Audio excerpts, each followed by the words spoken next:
ada di sini. Jadi tidak ada yang menyiapkan. Jadi kalian sendiri yang menyiapkan biar tidak terlalu lama di waktu menyiapkannya. Jadi tos sholat kalau misalnya tidak ada kesibukan langsung aja dia, atau jangan pulang lah ke sana, tanggung. Ya, oke, silakan. Siapa yang baca?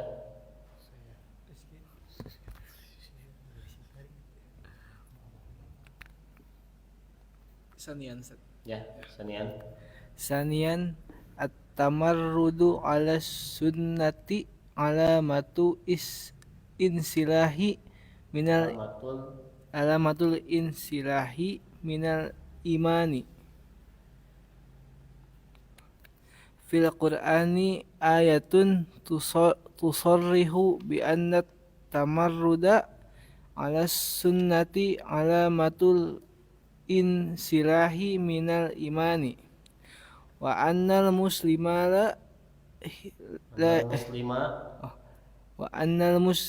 la hiyara lahu bima yaqdi bihil Qur'anu au taqdi bihi sunnatu. Qala Allah Ta'ala fil kitabil azizi fala wa rabbika la yu'minuna hatta yuhaqqimuka fima shajara bainahum summa la yajidu fi anfusihim harajan mimma qadaita wa yusallimu taslima. Oke, dah. Sanian yang kedua, tamarrudu ala sunnati, menolak atau enggan mengakui terhadap sunnah itu alamatul insilahi, adalah ciri dari terlepasnya minal iman, dari keimanan. Jadi sekali lagi ini kita membahas tentang apa dalil bahwasanya sunnah itu valid di dalam keilmuan Islam, atau apa dalil bahwasanya sunnah itu harus diikuti mau bagaimanapun ketika dia statusnya adalah sahih. Fil Qur'ani ayati, di dalam Quran ada beberapa fil Qur'ani ayatun, dalam Al-Qur'an itu ada beberapa ayat tusarrihu yang menjelaskan di anna tamarruda ala sunnati alamatul insilahi minal iman, bahwasannya berlepas diri dari sunnah atau menolak sunnah itu merupakan ciri-ciri dia telah lepas dari iman atau keluar dari iman. Wa annal muslima, dan tidak ada, dan bagi seorang muslim itu la khiyara lahu, tidak ada pilihan fima yaqdi bihil Qur'anu, ketika Al-Qur'an itu memutuskan, au taqdi bihi as-sunnatu, atau ketika sunnah memutuskan. Allah Ta'ala fi kitabihil aziz, Allah Subhanahu wa taala berfirman dalam Al-Qur'an, fala wa rabbika, maka sekali-kali tidak, wa rabbika, dan Tuhanmu, demi Tuhanmu, la yu'minuna hatta yuhakkimuna, kalian tidak benar-benar disebut beriman kecuali kalian menghukumi fima syajara bainahum, tentang persoalan di antara kalian, summa la yajidu fi anfusihim, kemudian tidak terdapat di dalam diri mereka, di dalam hati-hati mereka, harajan, satupun alasan atau satupun kedengkian, mimma qadaita, terhadap apa yang engkau Muhammad putuskan, wa yusallimu taslima, dan keadaan mereka selamat dengan benar-benar selamat. Nah, maksudnya ayat ini itu menjelaskan bahwasannya Al-Qur'an pun menyebut jika kalau ada persoalan harus diselesaikan selain dengan Al-Qur'an, yaitu dengan Nabi Muhammad SAW. Bahkan Al-Qur'an di sini menyebutkan la yu'minuna hatta yuhakkimuna fima syajara bainahum, tidak benar-benar beriman sehingga mereka menghukumi denganmu atau dengan petunjuk Nabi Muhammad terhadap apa yang terjadi persoalan di antara mereka. Maksudnya kalau kita punya persoalan, jika tidak menghukumi dengan hukum yang ditetapkan oleh Rasul, maka keimanannya tidak sempurna. Bukan berarti kafir, tapi keimanannya tidak sempurna. Jadi seperti itu. Ini menjadi petunjuk bahwasanya beriman terhadap sunnah Nabi itu adalah hal yang sebuah keharusan. Jadi ketika kita tidak beriman pada sunnah Nabi, maka itu menjadi problem, dan bisa saja salah satu dari pondasi keimanan itu lepas. Karena kemarin kan sudah dijelaskan, jika tidak beriman pada Nabi, banyak sunnah-sunnah yang dia tidak bisa terakomodir, seperti petunjuk sholat. Ya, sholat seenak nawe, karena tidak ada penjelasan rinci di dalam Al-Quran tentang ayat yang menjelaskan sholat itu seperti apa. Tidak ada. Oke.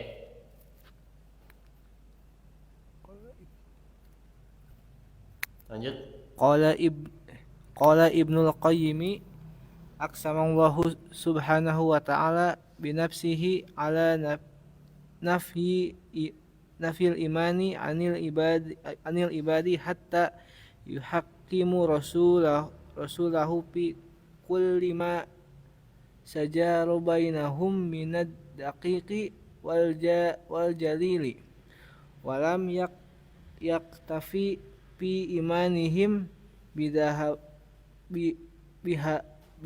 bihadzat tahkimi bimujarradihi hatta yantafiya an sudurihimul haraju waddiqu min fadaihi wa hukmihi walam yaktafi minhum aidan bidzalika hatta yusallimu taslima wayan qadu inqiyada.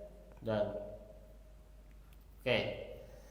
Ibnu Qayyim mengatakan aqsamallahu, Allah Subhanahu wa taala bersumpah binafsihi, dengan dirinya sendiri. Mana sumpahnya ini? Fala wa rabbika, sekali-kali tidak demi Tuhanmu. Nah, kenapa Allah Subhanahu wa taala bersumpah dengan namanya sendiri, Rabbika, ala nafyil imani anil ibad, bahwasannya tidak sempurna atau tidak lengkap iman seorang hamba, hatta yuhaqqimu, sehingga mereka menghukumi semua persoalan, rasulahu fil kulli ma syajar, sehingga mereka menghukumi dengan apa? Dengan petunjuk Rasulnya terhadap setiap perdebatan dan persoalan, minad daqiqi wal jalili, di antara persoalan-persoalan yang sedikit atau persoalan yang rinci, wal jalili, dan juga persoalan yang terang, maksudnya persoalan yang tersembunyi, yang remeh, dan juga yang besar.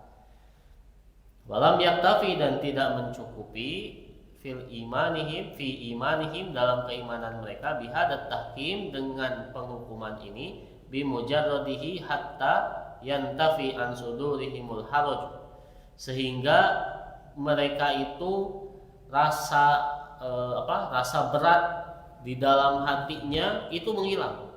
Jadi tercukup kita itu sholat, tapi di dalam diri kita masih protes, kenapa sih ada syariat sholat? Nah, itu tercukup untuk menunjukkan iman yang sempurna.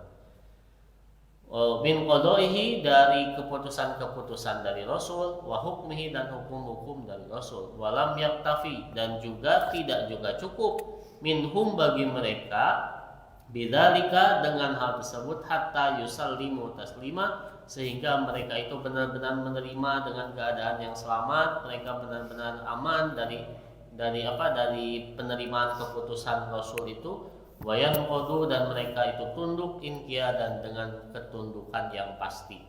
Jadi gitu ya. Jadi ada dua syarat di sini ketika kita berbicara tentang sunnah Rasul. Yang pertama, tentu saja tidak meragukan. Yang kedua, tidak banyak protes ketika menjalankan. Ya kan, orang sok itu, nah tahajud temli, iya ya, tengah malam gitu ya, di tengah malam, nah, atau misalnya kita suka protes, iya teh, nah, sholat subuh ketika orang semangat gitu, ketika orang banyak berkumpul 2 rakaat, sholat duhur ketika orang capek jam istirahat 4 rakaat, nah itu banyak protes. Nah, tidak sempurna keimanan seorang itu ketika kita banyak protes terhadap syariat, terhadap keputusan Rasul. Apakah zaman sahabat ada orang yang protes pada keputusan Rasul? Ada. Ini kan salah satunya yang protes terhadap keputusan Rasul itu adalah ketika Zaid dinikahkan dengan Zainab. Zaid itu merupakan anak apa ya? Anak orang lain tapi diaku anak teh. Kamu lain atuh kamu sahaya. Terus puguh anak jadikan budak. Anak angkat. Anak angkat Rasul itu ingin ditikahkan dengan Zainab. Masalahnya Zaid itu pertama mantan budak hamba sahaya, yang kedua ya tidak terlalu tipenya mungkin Zainab. Sehingga Zainab itu protes, saya tidak mau menikah dengan Zaid. Padahal Rasul sudah menyerenkan. Rasul sudah datang ke rumah Zainab, silahkan tikahi anak angkatku yang bernama Zaid bin Harisah, diganti ya Zaid bin Muhammad. Kata Zainab, saya tidak mau menikahi Zaid. Kenapa ya tadi? Karena yang pertama mantan budak, yang kedua bukan tipenya. Padahal Zainab itu orang terpandang, orang mulia. Nah, ketika itu turun ayat yang menjelaskan bahwasannya Nabi Muhammad itu apabila sudah memutuskan, maka tidak boleh bagi seorang muslim untuk menentangnya. Akhirnya nikah oleh Zaid jeung Zainab. Tapi tidak lama pernikahan itu karena ada ketidakcocokan. Ada ketidakcocokan dari awal. Zainab juga tidak mau, sudah menikah teh ya bukannya sakinah mawaddah warahmah, malah terjadi banyak konflik. Pada akhirnya Zainab itu karena Zaid itu merasa sadar diri dan tidak enak gitu ya, akhirnya Zaid itu menceraikan istrinya yaitu Zainab. Setelah diceraikan oleh Zaid, muncul ayat bahwasanya Nabi Muhammad harus menikahi Zainab. Wah, itu kan cobaannya bagi Nabi menikahi mantan istri anak angkatnya. Apa kata orang? Nah, di dalam syariat itu terkandung bahwasanya di dalam Islam anak angkat itu tetap tidak merubah nasab. Jadi misalnya antum anak angkat dari si A, tetap bin nama bin bapak asli itu teman dan bin bapak angkat. Karena dulu itu muncul istilah Zaid bin Muhammad. Orang tua aslinya tidak tahu, Harisah tidak disematkan. Nah, salah satunya itu perintah. Yang kedua, perintahnya itu tadi ketika Rasul itu memutuskan sesuatu, mau tidak mau harus menurut. Kalau tidak menurut, tentu di sana ada pembangkangan terhadap syariat dan pembangkangan terhadap Islam. Nah, itu adalah ketidaksetujuan Zainab terhadap keputusan Rasul, padahal alasannya logis. Apalagi zaman sekarang kita menolak sunnah dengan alasan yang tidak logis. Alasannya ya karena sunnah itu tidak terpercaya. Masa omongan 1400 tahun yang lalu kita harus percaya? Bisa jadi kan ini buatan orang. Nah, itu dengan alasan yang seperti itu maka keimanan kita terancam. Nah, seperti itu ya, itu kata Ibnu Qayyim. Jadi kata Ibnu Qayyim syaratnya dua. Yang pertama, kita itu bisa sempurna imannya kalau menerima Rasul sebagai pemutus persoalan. Yang kedua, kita juga tidak banyak protes terhadap apa yang telah diputuskan oleh Rasul. Nah, pare keimanan sempurna, ya orang makan banyak protes. Oke. Lanjut. Wa qala ta'ala wa ma kana limu'minin wala mu'minatin idza qadallahu wa rasuluhu amran an yakuna lahumul hiyaratu min amrihim wa man ya'sillaha wa rasulahu faqad dalalan mubinan. Asyarallahu bihadihil ayatil karimati ila annal mu'mina la hiyara lahu amama qada illahi wa rasulihi Amama qada illahi terus wa rasulihi ya wa rasulihi wa hukmihima laisa lahu illal qabulu wat taslimu. Laisa lahu illal qabulu wa taslimu. Ini nanti cek lagi ya bagaimana status setelah isim ilah. Jadi kan ada ilah. Nanti bisa qabula, bisa berqabuli, bisa qabulu sebenarnya. Setelah ilah ya. Bisa marfu, bisa nasab, bisa jar, itu bisa jazm. Oke, dan Allah Subhanahu wa taala berfirman, nah ini ya ayatnya tentang Said dan Zainab, wa ma kana lil mu'minin wala mu'minatin idza qadallahu wa rasuluhu. Tidak ada bagi seorang mukmin atau mukminah bila Allah dan Rasulnya menetapkan sebuah perkara an yakuna lahumul khiyarah, pilihan min amrihim dari urusan mereka. Wa man ya'sillaha wa rasulahu, barang siapa yang bermaksiat atau membangkang kepada Allah dan Rasulnya, faqad dhalla dhalalan mubina, dia telah sesat dengan kesesatan yang nyata.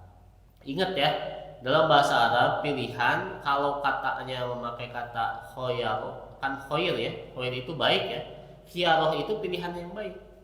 Jadi maksudnya gini, terkadang ada orang yang dia membangkang Rasul meskipun secara padahal menurut dia itu adalah pilihan yang baik. Seperti pada zaman Abu Bakar ada orang yang menolak untuk membayar zakat kepada Abu Bakar.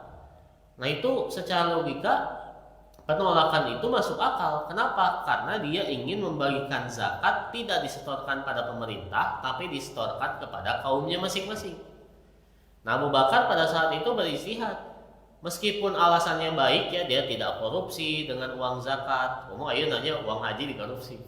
Uang zakat dia tidak korupsi, tapi dibagikan kepada kaumnya dan tidak disetorkan kepada pemimpin pada saat itu. Abu Bakar bilang kita perangi orang itu. Nah itu ya, jadi meskipun pilihannya itu baik, ingat khiyarah itu adalah pilihan yang baik. Kadang ada orang yang dia menentang pendapat Rasul, menentang syariat Islam, dalam kacamata dirinya itu adalah baik, padahal sebenarnya itu tidak baik. Gitu ya. Nah, asyarallahu bihadhil ayat, Allah Subhanahu wa taala mengisyaratkan dengan ayat ini annal mukmin, bahwasanya seorang mukmin tidak ada pilihan baginya amama qada'illahi wa rasulihi wa hukmihima, ketika di hadapan putusan Allah, putusan Rasul dan hukum Allah dan Rasulnya. Laisa lahu illal qabul, tidak ada baginya kecuali al-qabulu wa taslimu, menerima dan juga tunduk dan selama. Ya tunduk. Islam itu kan asal katanya tunduk, kecuali menerima dan tunduk. Itu ya. Jadi alasan yang kedua, kenapa hadis itu harus kita terima? Ya karena kalau kita tidak percaya hadis, problem atau konsekuensinya itu sangat besar. Bisa jadi kita itu terlepas dari keimanan. Oke, yang selanjutnya, yang ketiga. Salisan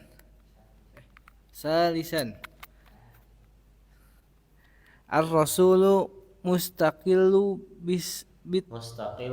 mustaqillun bit tasri'i fima jada 'alal Qur'ani. Innallaha subhanahu wa ta'ala qad a'tar rasula sallallahu alaihi wasallam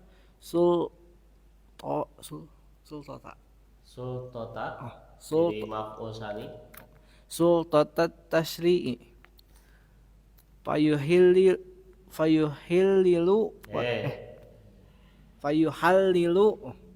wa yuharrimu wa yujibu wa yasunnu wa yakrahu wa